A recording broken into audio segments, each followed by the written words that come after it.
امشب در 24 انتقاد شاهزاده رضا پهلوی از اتهام زنی‌ها و حملات سیاسی اپوزیسیون ایران به یکدیگه. او میگه تلاش برای ترسیم چهره ناتوان و تحت نفوذ از او توهینی آشکاره. سرزمینی که مردم آن قربانی سیاست‌های رژیم حاکم از جمله برنامه‌های هسته‌ای شده‌اند که پیامدی جز گسترش فقر، فلاکت. پیام ویدئویی نرگس محمدی در کنفرانس سالانه مرکز نوبل صلح. او میگه سیاست‌های حکومت عامل فقر، فلاکت و تهدید جنگ در ایرانه. افزایش تعطیلی رسمی در نقاط مختلف ایران همزمان با تشدید وضع بحرانی آب و برق. انتشار گزارش‌های تازه از مصرف 90% از منابع آبی کشور. و حزب الله لبنان در پاسخ به تصمیم بیروت برای خلع سلاح این گروه میگه این سیاست دیکته شده واشنگتنه. در واکنش اسرائیل گفته این اقدام لطف به مردم لبنان. از استودیوی ایران اینترنشنال این 24 است با فرداد فرهزاد. بینندگان ایران اینترنشنال در ایران و سراسر جهان سلام و وقت بخیر. به مناسبت 119مین سالگرد فرمان مشروطه در ایران، دفتر مطبوعاتی شاهزاده رضا پهلوی در پیامی خواهان تلاش برای سرنگونی جمهوری اسلامی و استقرار دولت ملی شده. آقای پهلوی در این پیام تاکید کرده ایرانیان حق دارند در انتخاباتی آزاد نظام سیاسی، قانون اساسی و دولت خودشون رو انتخاب کنند. پیشتر هم او در پیامی در شبکه اکس نوشته بود حملات سازمانی یافته، اتهام زنی و تلاش برای القاء بی‌اعتمادی علیه خودش و تیمش که از سوی برخی افراد به گفته او حامی انجام میشه غیر اخلاقی و ناپذیرفتنیه. شاهزاده رضا پهلوی این اقدامات رو توهین به شخصیتش و شعور سیاسی مردم ایران خونده و گفته چنین افرادی رو حامی خودش نمیدونه. امیر حسین اعتمادی فعال سیاسی از واشنگتن. آقای اعتمادی خیلی ممنونم که دعوت ما رو پذیرفتید. در فضای مجازی دیدیم در این چند روز گذشته بعضی از حامیان پادشاهی خواهی به خصوص بعد از انتشار این دفترچه اخیر به نظر میرسه که انتقاداتی علیهش مطرح میکنند. قبل از اون هم حتما به یاد دارید در اون همایش مونیخ انتقادات مشابهی حالا از طیف‌های غیر مشروطه خواه علیه شاهزاده رضا پهلوی مطرح شده بود. در دل همه اینها به نظر میرسه که یک مقداری شاید موقعیت استثنایی ایشون هستش که کار رو چالش برانگیز کرده، برای اینکه از یک طرف اون میگه که میخواد در نقش رهبر گذار باشه، میگه میخواد پدر این جنبش باشه و در عین حال به نظر میسه که یکی از گزینه‌ها یا در واقع گزینه دیفکتو پادشاهی هم خود او هست. چقدر این موقعیت متناقض به نظر شما شرایط رو برای او پیچیده کرده؟ با درود ببینید، من موقعیت متناقض نمیبینم و در این حال انتقاد رو هم نه تنها بد نمیدونم که انتقاد میتونه سازنده و مؤثر باشه.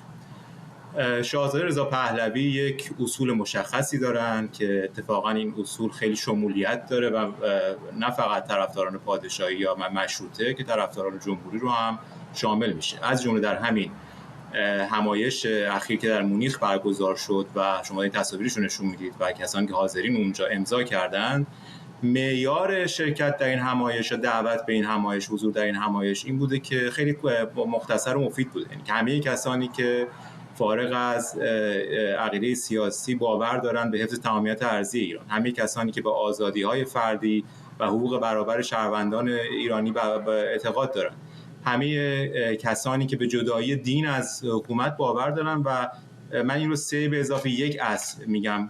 اصل به اضافه یکش چیه؟ اینه که فارغ از اعتقادشون به شکل حکومت پادشاهی یا جمهوری باید به حق تعیین شکل حکومت به دست مردم ایران در یک انتخابات آزاد در یک همه‌پرسی باور داشته باشن. حالا همه که به نظر میرسه بخش بزرگی از مردم ایران، بخش بزرگی از فعالین سیاسی ایران، جمهوری خواه پادشاهی خواه، به این اصول باور دارن. کسانی که به یک یا بیش از یکی از این اصول باور ندارن امروز احساس میکنن که این در واقع برنامه شاهزاده یا اصولی که شاهزاده گفته شامل اونها نمیشه. شاهزاده رضا پهلوی در اینجا فارغ از اینکه حامی هستن یا غیر حامی، اینجا راه خیلی ساده‌ای رو جلوشون گذاشته. اگر به برنامه او، به تیمی که داره با او کار میکنن اعتقاد ندارن، باور ندارن، میتونن از رهبر یا برنامه‌ای که مورد اعتقادشون هست پشتیبانی کنن. فرمودید که تناقضی درش نمیبینید. متوجه هستم از کجا این مطلب رو بیان میکنید، ولی آیا میشه در رقابتی هم رقابت کرد و هم داور او بود؟ برای اینکه خودتون هم میگید در اون همایش هم جمهوری خواهان هم بودند. خود شاهزاده رضا پهلوی هم به کرات گفته که نظام آینده رو صندوق رأی هستش که باید تعیین بکنه که آیا جمهوری خواهد بود یا پادشاهی، اما بالاخره خود او هم نامزد پیشفرض بدون مناقشه پادشاهی هست. این رو تناقض نمیبینید آیا؟ من باز تاکید می‌کنم این تناقضی ضمن این که در نظر داشته باشید ایشون خودش رو اتفاقا داره در جای قرار میده که حتی این پیشفرض هم در مورد وجود نداشته باشه. او داره میگه من در تمام این مسیری که چه فاز امروز مبارزه هست، چه فاز بعدش که دوره اضطرار هست که این دفترچه در واقع کتابچه دربارش در واقع تدوین شده و دوره گذار، میخوام بی‌طرف باشم. یعنی حتی امروز نگاه کنید انتقادی که داره به ایشون میشه و به این دفترچه کتابچه دوره اضطرار اینه که چرا از همون آغاز در دفترچه گفته نشده که جمهوری اسلامی از بین رفته، منحل شده و ما برمیگردیم به قانون اساسی مشروطه پیش از 57. ایشون نمیخواد بر اساس باور خودش که بارها گفته بیش از 4 دهه است داره میگه میخواد بی‌طرف باشه نسبت به شکل نظام، نمیخواد با عنوان پادشاه مشروطه برگرده و اون رفراندوم یا همه‌پرسی و اون پروسه گذار که شامل انتخابات مجلس مؤسسان هست. کاملا میفهم، ولی اگه رأی عمومی به پادشاه مشروطه باشه یا نامزد دیگری وجود داره، ایشون تنها کسی هستش که اسمش مطرحه. درست میگم؟ این به شکل در واقع روی کاغذ میتونه گزینه پادشاهی و اینکه پادشاهی برای مجلس مؤسسان باید تصمیم بگیره. این تاکید ایشونه. بله، باور عمومی اینه که هیچ گزینه دیگه وجود نداره، اما روی کاغذ این مجلس مؤسسان هست که باید چارچوب و مختصات، اگر که مردم رأی بدن اول به گزینه پادشاهی، مجلس مؤسسان منتخب مردم هست که باید چارچوب و همه مختصات اون پادشاهی رو تعریف بکنه. اینجا اونجاییه که شاهزاده رضا پهلوی به درستی به نظر من با بی‌طرفی و ایستادن در وسط این ماجرای جمهوری پادشاهی خودش رو کنار کشیده تا مردم انتخاب بکنن. اگر مردم ایران، منم فکر می‌کنم شاید اکثریت مردم ایران پادشاهی بخوان، ولی اگر این درست است و مردم ایران اکثریت پادشاهی میخوان، باید این پادشاهی رو با رأی خودشون انتخاب بکنن و اینو تفویض بکنن به مجلس مؤسسان تا اون مختصات رو تعیین بکنه. طبیعتاً شاهزاده رضا پهلوی هم این رأی رو قبول می‌کنه. آقای امیراعتمادی، همین الان هم که هنوز جمهوری اسلامی ساقط نشده، بالاخره همین بحثی که ما هم الان داریم نشون میده که نقاط اختلاف کم نیست، چه در داخل پادشاهی خواهان چه در طیف‌های گسترده‌تر اپوزیسیون. در این دفترچه‌ای که تازگی منتشر شده و بسیار هم مفصل هست، بخش‌های مختلفی داره، فرض میکنه که رژیم جمهوری اسلامی فرو پاشیده، اما در مورد این توضیح نمیده که چگونه نهادهای گذار قرار هست قدرت رو در عمل به دست بگیرن. آیا فکری شده برای مثلا جنگ داخلی، درگیری نیروهای جمهوری اسلامی، درگیری اپوزیسیون، یا حتی اگر فرض کنید جمهوری اسلامی هم سقوط بکنه و برای مدت کوتاهی این دولت گذار قدرت رو به دست بگیره، چگونه با اپوزیسیون دیگر برخورد خواهد شد اگر اونها هم سهمی از این قدرت بخوان؟ ببینید، ما در این دفترچه گذار گردآورندگان و نویسندگان 2 مرحله رو همونجور که من در پاسخ به سوال قبلی به اشاره کردم در نظر گرفتن: پیش از سرنگونی و پس از سرنگونی. در واقع دوره پس از سرنگونی در تداوم پیش از سرنگونی تعریف شده. شما اگر یک نهاد خیزش ملی در دوره پس از سرنگونی دارید، مشابهش رو به عنوان یک شورای مشورتی و در پیش از سرنگونی دارید. اگر شما دولت گذار رو تعریف کردید، مشابهش رو یا پیش زمینش رو به عنوان نهاد اجرایی موقت پیش از سرنگونی دارید. و یک مسئله مهمی رو همه باید در نظر بگیرن. اینجا یک بازیگر اصلی داریم که تصویرش شما دارید نشون میدید، اونم شاهزاده رضا پهلوی هستش. بر پایه خواست و باور اون این دفترچه تنظیم شده و پیشفرض اینه که کسانی که این دفترچه رو میخونن، بهش نقدی هم حتی وارد میکنن، این رهبری شاهزاده رضا پهلوی در دوره کنونی رهبری انقلاب ملی و خیزش ملی رو پذیرفتن. در همون چارچوب هم هست که از موضع اینکه ایشون رهبر خیزش ملی هست، مسئله ثبات مطرح میشه، مسائل صحبت با بقیه کسانی که احیانا ممکنه که اپوزیسیون باشن مطرح میشه. و در کل این دفترچه هم اگر دقت بکنید، یک روحی برش حاکمه. اونم این که میخواد این گذار با ثبات انجام بشه، نمیخواد که به هرج و مرج منجر بشه. برای همین حتی در دستکاری برخی از قوانین عادی، نه قوانین اساسی، قانون اساسی جمهوری اسلامی هم روز اول منحل میشه، ولی در تغییر قوانین عادی برای اینکه کشور در ثبات بمونه، دچار هرج و مرج نشه، خلأ قانونی پیش نیاد، در اون هم خیلی محافظه‌کارانه داره جلو میره برای اینکه بتونه در نهایت جامعه ایران، مردم ایران رو قانع بکنه، حتی اونایی که در سیستم کنونی بدون اینکه البته دستشون به جنایت آغشته باشه، فساد آغشته باشه، دنبال یک راه فراری هستن. حتی داره به اونها این پیام رو میده که راه برای اینکه شما هم به این کارزار، به این حرکت بپیوندین باز است. در نهایت تضمین روی کاغذی وجود نداره. اون چیزی که ما نیاز داریم همون همکاری ملی است که شاهزاده رضا پهلوی میگه در چارچوب اصولی که مطرح کرد. خودتون هم فرمودید تضمین روی کاغذ وجود نداره و به نظر میرسه که طرح هر آدم بی‌طرفی نگاه بکنه اصول دموکراتیک زیادی دست کم درش منعکس شده. اما خود شما که بهتر از من میدونید تجربه‌های تاریخی جهانی که در این دفترچه هم منعکس شده نشون میده که همیشه به همون مسیری که همه انتظار دارن پیش نمیره. یعنی ممکنه دولت موقت گذاری سر کار بیاد و بعد همون روزهای انتقالی هم با چالش‌های سیاسی روبرو بشه. بقایای نظام ممکنه همشون حاضر نباشن همکاری بکنن. گروه‌های دیگر اپوزیسیون که در خارج از کشور هستن، از مجاهدین بگیرید تا جمهوری خواهان دیگر، ممکنه بگن که نه ما این دولت گذار رو قبول نداریم یا مکانیزمش رو قبول نداریم یا می‌خوایم مشارکت بکنیم. ممکنه بریزن به خیابان، ممکنه بریزن به کوچه، به خصوص در اون فضای خلأ قدرت نسبی. چه مکانیزم‌هایی برای اون پیش بینی شده؟ مکانیزم‌ها در واقع اون بخش که مربوط به امنیت کشور میشه، مربوط به ثبات انتظامی و نظم و قانون میشه، در دفترچه پیش بینی شده و همیشه بله این که شما میگید هر اگرهای فراوانی رو شما میتونید بیارید. هدف اینه که شما اول نشون بدید که برنامه هست برای یک گذار با ثبات. در جاهایی که غیر قابل پیش بینی هست طبیعتاً در همون شرایط اضطرار تصمیماتی گرفته میشه. اما میگم ما نباید به بدترین گزینه فکر بکنیم. در مرحله فعلی ما باید بهترین گزینه رو به مردم پیشنهاد بدیم. ما که الان این دفترچه اگر منتشر میشه، این ایده ها منتشر میشه، اتفاقا با هدف اینه که نقدها شنیده بشه و ذهن مردم آماده بشه که یک برنامه وجود داره. همین آماده کردن ذهن مردم برای اینکه یک برنامه وجود داره میتونه مانعی باشه یا دست کم خطر ریسک ها رو کم بکنه و مردم رو در واقع دعوت میکنه به همکاری برای اینکه برای اون شرایطی که ایدئال هست خودشون رو آماده بکنن، نه شرایطی که بدتر است. طبیعتاً برای شرایطی که شما هم میگید حتما پیش بینی هایی هست که لزومی نداره در حال حاضر گفته بشه، اما به مرور حتما در نسخه های بعدی به اونها هم پرداخته بشه. ممنونم از شما. امیرحسین اعتمادی، فعال سیاسی از واشنگتن. نرگس محمدی، برنده جایزه صلح نوبل، در یک سخنرانی ویدئویی برای کنفرانس سالانه مؤسسه نوبل صلح سیاست‌های جمهوری اسلامی رو عاملی برای فقر، فلاکت، تحریم‌ها، انزوای بین‌المللی، تخریب محیط زیست و تهدید جنگ برای مردم دونسته و تاکید کرده مردم ایران نقشی در این سیاست‌ها نداشتند. خانم محمدی ادعای صلح‌آمیز بودن برنامه هسته‌ای حکومت ایران رو بازی زبانی خونده و خواهان اجماع جهانی برای مهار تنش‌های جمهوری اسلامی بدون استانداردهای دوگانه شده.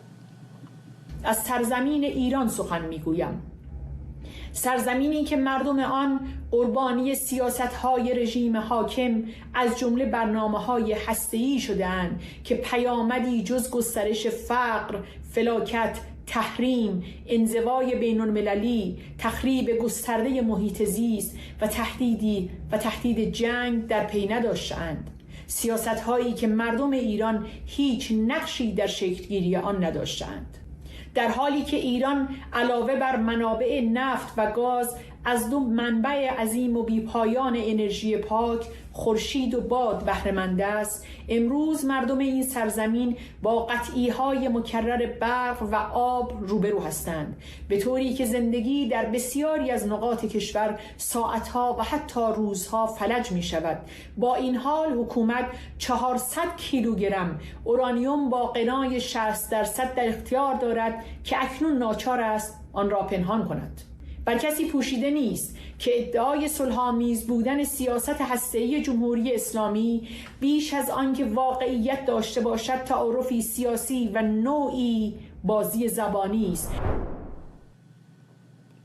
جمشید برزگر، روزنامه‌نگار و تحلیلگر سیاسی از تورنتو به ما پیوسته. آقای برزگر، خانم محمدی خواهان اجماع جهانی شده، در بخش دیگری از حرفاش هم خواستار رفراندوم شده برای تعیین نظام بعدی سیاسی ایران. تقریبا همه اپوزیسیون رو که نگاه می‌کنید، پیش از اینم داشتم با امیر اعتمادی صحبت می‌کردم، از پادشاهی خواهان گرفته تا جمهوری خواهان تا حتی کسانی مثل میرحسین موسوی، همه میگن رفراندوم بذاریم نظام بعدی رو مشخص بکنیم، ولی خود اونها هم نمیتونن به اجماع برسن. چطور میشه انتظار داشت که جامعه جهانی بعد سر جمهوری اسلامی به اجماع برسه؟ بله، با سلام به شما و بینندگان آقای فرهزاد. کاملا درست است. بحث ایده رفراندوم بحث جدیدی نیست. در دهه‌های گذشته، در سالهای گذشته بارها از سوی طیف‌های مختلف مخالفان جمهوری اسلامی مطرح شده با این امید و استدلال که گذار از جمهوری اسلامی با کمترین هزینه ممکن، چه برای شهروندان و مردم ایران و چه برای زیرساخت‌ها و چه برای آینده این سرزمین در واقع عملی بشه. طبیعی است که هرچه گذار از جمهوری اسلامی خشونت آمیزتر باشه، راه رسیدن به دموکراسی و استقرار دموکراسی، آزادی و برابری در ایران پس از جمهوری اسلامی هم میتونه با پیچیدگی‌های به مراتب بیشتری مواجه بشه. بنابراین نفس ارجاع به رفراندوم با چنین استدلالی صورت میگیره، اما اون حلقه مفقوده در واقع این هستش که در یک حکومتی مثل جمهوری اسلامی که حتی کوچکترین اصلاحات رو در درون خودش بدون اینکه بخواد کوچکترین سهمی از قدرت رو به مردم واگذار بکنه نمیپذیره. چون این حکومتی چگونه حاضر خواهد شد بیاد اساس خودش رو، بود و نبود خودش رو به رأی مردم بگذاره، اون هم در رفراندومی که نتیجهش پیشاپیش میشه گفت که قطعی است. یعنی بیش از 70-80% مردم به طور قطع خواهان گذار از جمهوری اسلامی هستن و حکومت مطلقاً چنین آمادگی دست کم تا الان برای چنین کاری نداشته. حالا اینکه چنین اقدامی زیر نظر نهادهای بین المللی و از جمله سازمان ملل هم صورت بگیره، خودش باز با پیچیدگی‌های حقوقی مواجه است، برای اینکه سازمان ملل عملاً در جاهایی توانسته چنین رفراندوم هایی رو برگزار بکنه که حکومت یا اون نهاد عالی قدرت وجود نداشته. در شرایطی که حکومتی مستقر هست، یک نظام سیاسی مستقر هست، فارغ از اینکه تا چند اندازه بیدادگر و استبدادی است، عملا دست سازمان ملل بسته است. شما میدونید که جمهوری اسلامی در حال حاضر نمایندگی میکنه ملت ایران رو، اگرچه به ناحق، اگرچه نادرست، در سازمان ملل، ولی خب این یک واقعیتی است که با اون ما مواجه هستیم. بنابراین فرایند برگزاری رفراندوم در این شرایط علیرغم همه محاسنی که میتونه داشته باشه، ولی خب تا حدی ممکنه که غیر عملی به نظر برسه. در مورد صحبت‌هایی که خانم محمدی کردن، البته بخش اجماع نظری که صحبت میکنن در مورد بیشتر برنامه‌های هسته‌ای، سن انتقاد صریحی که از برنامه هسته‌ای جمهوری اسلامی کرد، در یک نگاه کلی‌تر به وضعیتی که در جهان ما باهاش مواجه هستیم اشاره کرد که در واقع نابرابری‌های موجود در نظم بین‌المللی عملاً زمینه‌ساز این شده که کشورهای بیشتری به دنبال دستیابی به سلاح هسته‌ای باشند. اشاره نکرد، ولی خب به هر حال ما می‌دونیم علاوه بر 5 کشور اصلی که عضو دائم شورای امنیت هستند، کشورهای دیگری از جمله هند، پاکستان، کره شمالی، اسرائیل هم سلاح هسته‌ای دارند و کشورهای دیگر هم به دنبال این اقدام بودن برای اینکه به سلاح هسته‌ای دست پیدا بکنن. در اون بخش خانم محمدی صحبت از این میکنه که یک اجماعی باید شکل بگیره، سازوکارهای نظم بین‌المللی به شکل تغییر بکنه که امکان حرکت یا تمایل به حرکت به سمت دستیابی به سلاح هسته‌ای کاهش پیدا بکنه و نهادهای بین‌المللی از جمله آژانس بین‌المللی انرژی اتمی بتوانند کار خودشون رو انجام بدن. در بخش دیگری از صحبتاشون که به بحث تعیین سرنوشت و راه برون رفت از بحران‌های کنونی پرداختن، به بحث رفراندوم همونطور که شما اشاره کردید پرداختن و این موضوع رو پیش کشیدن. ممنونم از شما. جمشید برزگر، روزنامه‌نگار و تحلیلگر سیاسی از تورنتو کانادا. امروز همزمان با ادامه وضع بحران آب و برق در ایران، ادارات، بانک‌ها و مراکز آموزشی در 90% استان‌ها تعطیل بودند. دولت پزشکیان پیشتر گفته بود به دلیل کم تأثیر بودن تعطیلی‌ها در صرفه‌جویی انرژی این سیاست از دستور کار خارج شده. با تشدید بحران انرژی در ایران اما تصنیم گفته قطع برق‌های 4 ساعته در ایران و شهرستان‌ها به دستور کار مسئولان برگشته. همزمان رئیس هیئت مدیره انجمن آب و فاضلاب ایران گفته 90% منابع آبی کشور مصرف شده. در همین حال با ادامه نگرانی‌ها درباره کاهش ارتفاع آب به سد کرج، مدیران این سد گفتند با افت 40 متری ارتفاع آب فقط 47 میلیون متر مکعب آب به سد قابل برداشته که زنگ خطری برای استان‌های تهران و البرز. شهروندان هم همچنان از خاموشی‌ها و قطع آب طولانی شکایت می‌کنند. امروز سه‌شنبه 14 مرداد 1404 این هم از رسیدن ما به قله‌های پیشرفت. 2 روزه ما آب نداریم. همسرم با خلاقیت خودش این مخزن رو برای مصارف بهداشتی درست کرده. ما به ظاهر همه چیز داریم به جز آب، برق، اینترنت، درآمد، سلامت کامل و حق زندگی. به امید روزهای بهتر. مازندران، ساری. خاطر کمبود آب همه الان تو خونه‌هاشون مجبورن دبه‌های آب داشته باشن که آب ذخیره کنن. زمانی که آب قطع میشه و برق قطع میشه مقدار آب داشته باشه به عنوان ذخیره.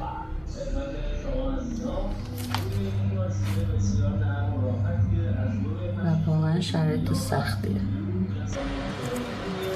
مجبوریم آب ذخیره کنیم واسه تایمایی که آب و برق همزمان قطع میشه. شرایط. احمد علوی استاد دانشگاه و اقتصاددان از استکهلم با ما. آقای علوی، تقریبا کل ایران تعطیل هست، 28 استان، 90% کشور تعطیل هست. موضوع هم فقط دیگه مصرف آب و برق توسط شهروندان نیست. میدونیم که به بسیاری از بنگاه‌های اقتصادی به خصوص بنگاه‌های کوچک، شهرک‌های صنعتی هم این بحران رسیده و اونها نمیتونن به تولیدشون ادامه بدن. اگر این روند همینطور ادامه پیدا بکنه چه عواقب اقتصادی برای ایران خواهد داشت؟ خب پیامدها بسیار متنوع و البته متعدده. شاید بشه اشاره کرد که یه رابطه همبسته وجود داره میان رشد اقتصادی و دسترسی ارزان به بهینه به انرژی. طبیعی است که در شرایط فعلی که ما قطعی برق داریم، عدم دسترسی داریم به انرژی و بنابراین طبیعی است که قیمت‌ها بالا میره و حالا چه برای صنعت چه برای خانوار یا کشاورزی. رشد اقتصادی که الان هم چندان تعریفی ندارد کاهش پیدا میکنه و پیامد این کاهش این است که به هر حال رکود تعمیق میشود. با تعمیق رکود باید انتظار داشت که به هر حال بیکاری افزایش پیدا بکنه و این بر دامنه فقر و عمق فقر می افزاید. مشکل تنها این نیست، بلکه ما میدانیم که عدم دسترسی به انرژی موجب میشه که به هر حال سرمایه گذاران خودداری میکنن از سرمایه گذاری در یک کشوری که شرط نخست سرمایه گذاری در عرصه صنعتی و نوآوری و فناوری دسترسی به انرژیه. سرمایه از ایران فرار میکنه به کشورهای دیگه و البته این دارای یک پیام بسیار منفی است برای شرکای تجاری کشور، به این معنا که فرض بکنیم بازرگانانی که در امارات هستند یا در سایر کشورهای منطقه هستند وقتی میبینن که این پیام میرسد که اینجا انرژی وجود نداره اونها ناامید میشن از همکاری. چرا؟ برای اینکه بخش واردات، صادرات و حتی میتوان گفت که توزیع هم کم یا زیاد وابسته است به دسترسی ارزان و بهینه. تاکید میکنم دسترسی ارزان و بهینه به انرژی و در اینجا انرژی برق. خب در چون این شرایطی طبیعی است که اقتصاد ایران کوچکتر و کوچکتر می شود و این فرایند می انجامد به اینکه خانواده ایرانی فقیر میشه، صنعت عقب می ماند از عرصه رقابت منطقه‌ای و بین المللی و این انجامات به بازگشت به گذشته. چرا؟ حاکمیتی که قدرت رقابت در منطقه جهان رو نداره طبیعی است که وابستگی بیشتری پیدا میکنه به واردات، به همکاری از موضع پایین با جهان و این همون است که به هر حال عقب ماندگی ما بهش میگیم. یک موضوعی که به نظر کم و بیش غایب این روزها اینه که این انرژی هسته‌ای که قرار بود برای مصارف صلح‌آمیز استفاده و تولید بشه کجاست؟ ایران هزینه بسیار سنگینی در این سالها داده به واسطه تحریم‌ها و فشارهای اقتصادی بین‌المللی برای ادامه برنامه هسته‌ایش، اما آن چیزی که در شبکه برق ایران نمی‌بینیم مگاوات‌ها برقی هستش که قرار بود از تأسیسات اتمی به شهروندان ایرانی برسه. خب نگاهی بیاندازیم به کشورهای همجوار ایران. آیا اونها با توجه به انرژی هسته‌ای توانستند فائق بیان بر مشکلات ناشی از کمبود انرژی؟ انرژی یک ماده کمیاب است. منتها اون کشورها با سرمایه گذاری به روی فناوری نو توانستند که به هر حال مشکلاتشون رو حل کنن. امارات رو نگاه بکنیم، پادشاهی سعودی یا حتی سایر کشورهای منطقه. شاید لازم باشه اینجا گفته بشه اساساً یک رابطه ناگسستنی و البته مستحکمی وجود داره میان استفاده از انرژی و رشد اقتصادی و توسعه فراگیر و پایدار. کشورهایی مثل کشورهای اسکاندیناوی اونها مصرف انرژیشون بالاست، حتی از لحاظ سرانه هم بگیم، و اونها کمتر استفاده میکنن از انرژی فرضاً هسته‌ای، علیرغم اینکه این تکنیک رو در اختیار دارن. چرا؟ برای اینکه انرژی غیر هسته‌ای مرجح است، هم از نظر اقتصادی، هم زیست محیطی و هم موارد دیگر. خب در این کشورها چه اتفاقی افتاده؟ سرمایه گذاری به روی تولید بهینه، توزیع بهینه و البته مصرف بهینه، چیزی که در ایران اتفاق نیفتاده. به همین دلیل علیرغم اینکه ایران دارای منابع عظیمی است از نظر فرضاً انرژی خورشیدی، انرژی امواج دریا و سایر انواع انرژی باد فرضاً، منتها از این نوع انرژی‌های تجدیدپذیر استفاده نشده و حتی انرژی هسته‌ای هم نمیتواند مشکل ایران را حل کنه، هرچند که بگذاریم مقصد و به اصطلاح اون هدف اساسی از به اصطلاح استفاده از انرژی هسته‌ای یا صنعت هسته‌ای ابتداء حل مشکل انرژی نبوده، بلکه اصلا اون به اصطلاح اهداف ایدئولوژیک و سیاسی بوده و اون هم به هر حال این بقای حاکمیت بوده، دمیدن در بوق غرور کاذب ملی و همچنین تهدید جهان و به اصطلاح صادرات شیعه ولایی. و الا اگر قصد حل مشکل انرژی بود، طبیعتاً امکانات و به اصطلاح امکانات متنوع و بسیار زیادی وجود داشت برای حل این مشکل. ممنونم از شما احمد علوی، استاد دانشگاه و اقتصاددان از استکهلم سوئد. بنی گانتز وزیر دفاع پیشین اسرائیل تصمیم دولت لبنان برای خلع سلاح حزب الله رو تصمیمی تاریخی در جهت منافع مردم این کشور و کل منطقه خونده. حزب الله اما گفته تصمیم دولت لبنان برای خلع سلاح این گروه رو به رسمیت نمیشناسه و اون رو بی‌اثر میدونه. حزب الله این تصمیم رو دیکته شده از سوی آمریکا خونده و گفته در راستای منافع اسرائیل. دبیرکل حزب الله هشدار داده اگر اسرائیل جنگی گسترده علیه لبنان از سر بگیره، موشک‌های حزب الله بر سر این رژیم فرو میریزه. کارشناسان میگن حزب الله لبنان دو رکن داشت، حسن نصرالله و اسلحه‌های حزب الله. رکن اول حسن نصرالله 6 مهر ماه 1403 به دست اسرائیل ترور شد. 10 مهر همون سال ارتش اسرائیل عملیات زمینی رو در جنوب لبنان آغاز کرد، عملیاتی که باعث شد حزب الله و اسرائیل در آذر ماه اعلام آتش بس کنند. بر اساس توافق آتش بس قرار بود حزب الله تا پشت رودخانه لیتانی عقب نشینی کنه، ارتش اسرائیل از لبنان بیرون بره و ارتش لبنان هم به جای حزب الله در جنوب مستقر بشه تا شهروندان غیر نظامی به خانه هاشون در جنوب لبنان و شمال اسرائیل برگردن. تا امروز شرایط آتش بس به طور کامل اجرا نشده و حملات اسرائیل به لبنان هم ادامه داره. بر اساس گزارش‌ها پیش از آغاز جنگ میان اسرائیل و حماس، حزب الله بین 120 تا 200 هزار راکت و موشک در اختیار داشت، زرادخانه‌ای که طی حدود 3 دهه با کمک جمهوری اسلامی شکل گرفته بود. بعد از حمله حماس به اسرائیل و پاسخ نظامی اسرائیل، حزب الله وارد درگیری با این کشور شد. مقامات اسرائیلی الان میگن ارتش این کشور تا به حال نیمی از زرادخانه‌های حزب الله رو نابود کرده. علی صدزاده، تحلیلگر مسائل خاورمیانه از فرانکفورت، با مساق صدزاده، به نظر میسه که عزم سیاسی الان در بیروت برای خلع سلاح لبنان وجود داره، اما چقدر توان عملی هم در دست دولت هست برای اجرایی کردن این عزم؟ اگر میخواستن با خشونت انجام بدن توان عملی هم داشتن، پشتیبانی اکثریت لبنانی ها هم داشتن. حتی من اعتقاد دارم پشتیبانی حزب عمل شیعه هم داشتن، چون اونها هم خواهان خلع سلاح حزب الله هستند. ولی آقای آن رئیس جمهور اون زمانی که آمد سر کار هنوز این مسئله جنگ با اسرائیل مطرح نبود و این مسائل اصلا به اصطلاح چیز امروز رو نداشت، تندی امروز رو نداشت. همون موقع اعلام کرد که میخواد برنامه خلع سلاح حزب الله رو با ظرافت و آرامش انجام بده. این حرف رو زده چون میدونه که این یک کار بسیار سختی هست. دیروز هم که کابینه لبنان تشکیل جلسه داد، بعد از 5 ساعت صحبت به نتیجه‌ای نرسیدن. تنها نتیجه‌ای که بود یک به اصطلاح وظیفه‌ای دادن، رسالتی دادن به ارتش که تا پایان امسال، یعنی تا پایان امسال میلادی، یک برنامه دقیقی ارائه بده که چگونه میشه این خلع سلاح رو انجام بده.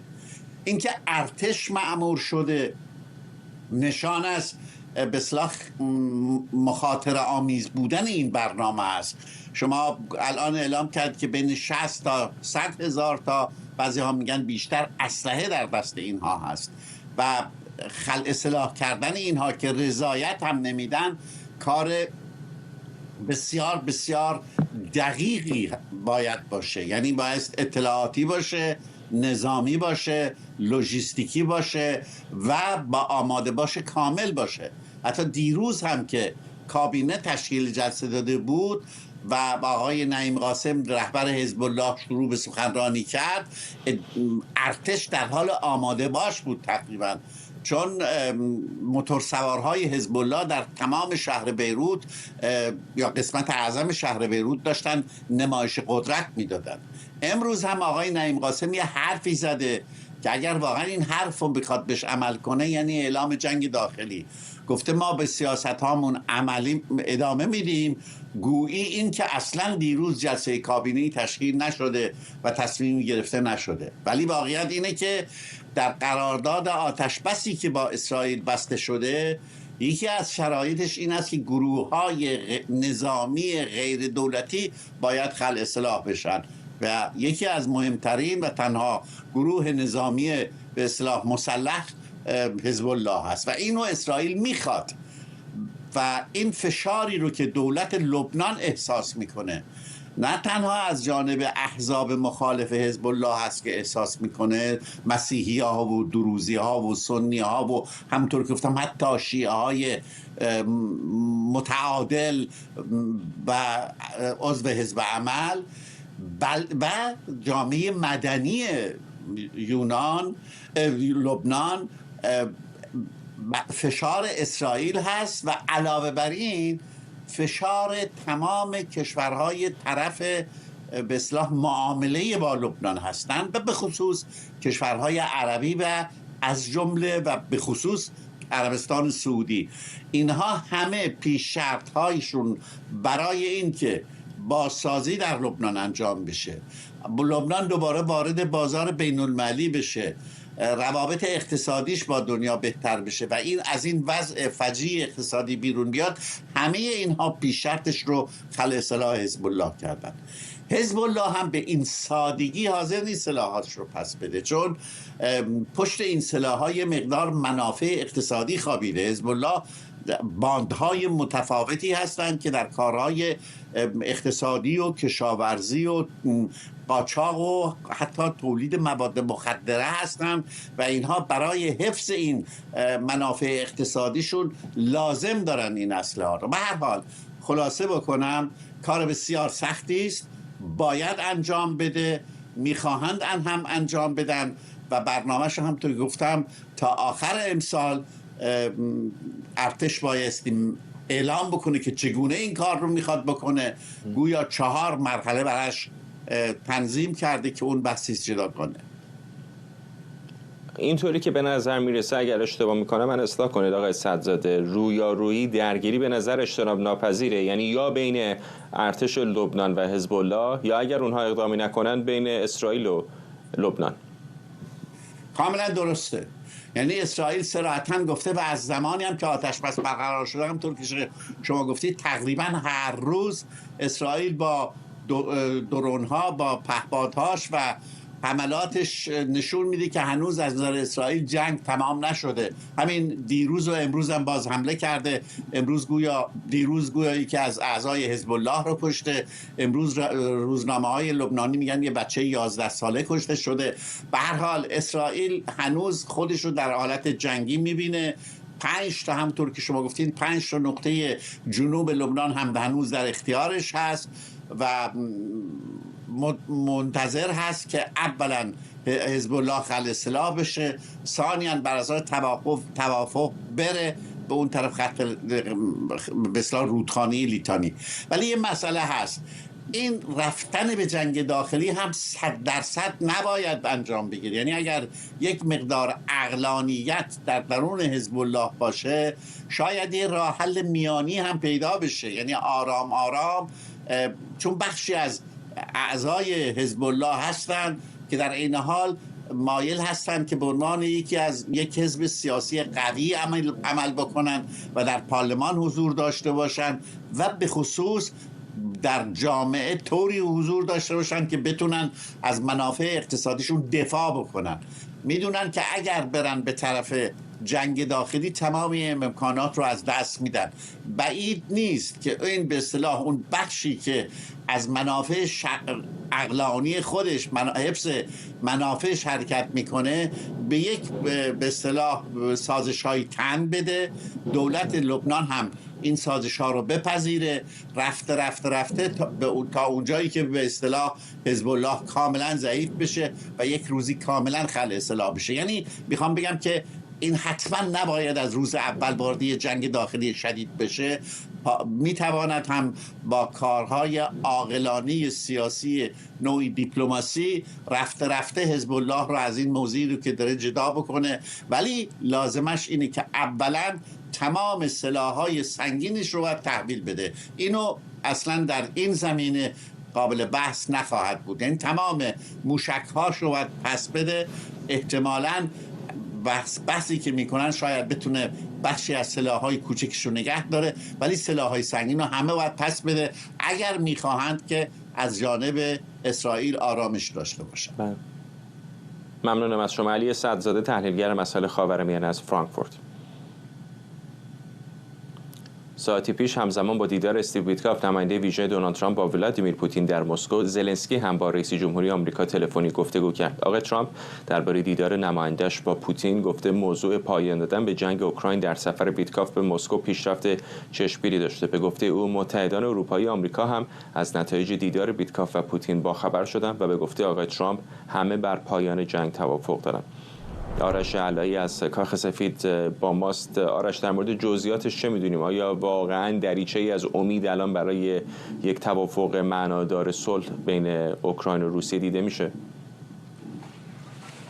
خب آقای ترامپ همیشه خوشبین بوده به این قضایا و نوع صحبت کردنش در مورد آقای پوتین هم میدونیم، چه در دوره اولش چه در دوره دومش همیشه با خوشبینی بوده. یه جوری که حتی تو آمریکا هم میگن آقای ترامپ طرفدار پوتین است. این چیزی هم که شما گفتید در تروث سوشال گفته است، آقای ترامپ هر دفعه با پوتین صحبت میکند میگوید خیلی توافق چشمگیری بود، ما خیلی صحبت‌های خوبی بود، باید ببینیم نتیجهش چی میشود. بلومبرگ گزارش میدهد پس از این ملاقات روس‌ها اعلام کردند که آماده‌اند که به نوعی آتش‌بس هوایی برقرار کنند، حملات هوایی دو طرف متوقف شود.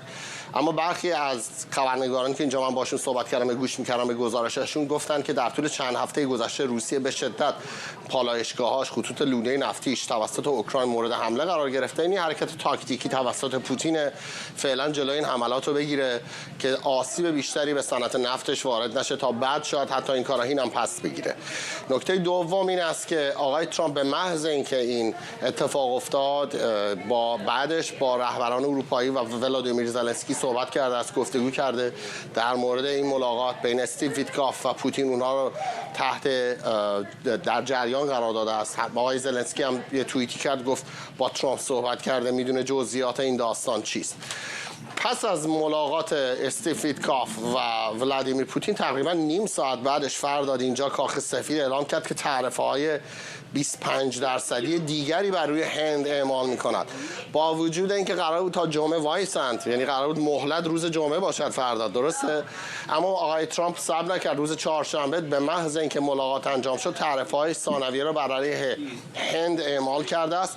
25% قبلا تعرفه گذاشته بود، 25% هم روی اون گذاشت شد 50%. هندی‌ها اصلا اینو دوست ندارن و الان به نظر می آید که سعی می‌کنند این داستان رو بالا پایین کنن ببینن نفعشون چیست. آقای ترامپ میگوید هند نفت روسیه را احتیاج ندارد، این نفت رو می‌خرد، تانکر به تانکر می‌کند، با قیمت بیشتر می‌فروشد به اروپا، پول به جیب می‌زند. آقای ترامپ میگوید هند باید این کار رو متوقف کند.